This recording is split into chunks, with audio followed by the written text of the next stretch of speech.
There are growing concerns in Pakistan about the role of Islamic charities in providing relief to flood victims.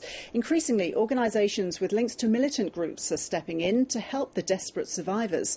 South Asia correspondent Sally Sara has travelled to one camp in the country's south, funded by a banned Pakistani terrorist organisation, which has been linked to the 2008 Mumbai attacks. Aid workers from an Islamic charity manage this relief camp.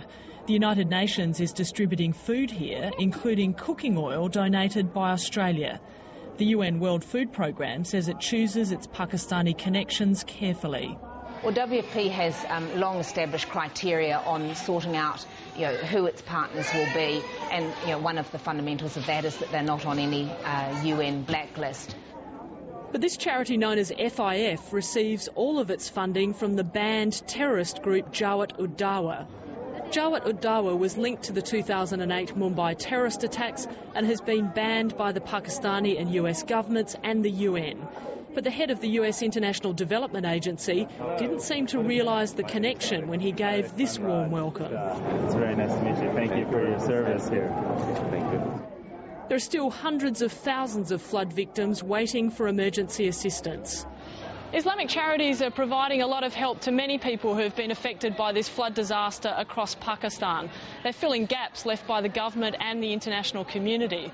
But the concern for the political leadership here in Pakistan is that these organisations may also be filling a political vacuum.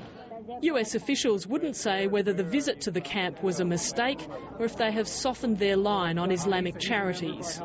Our goal is not to highlight any specific organisation. It is to point out that our commitment is a humanitarian one, and it is about meeting the needs of people who have lost everything. Islamic aid workers believe they're winning the support of the people because of their actions, not their politics. We are practical. We are in the field to help flood-affected people, so people can decide between what we do and what America says. Many desperate Pakistanis are grateful to receive any help, no matter where it comes from. Sally Sara, ABC News, Succa.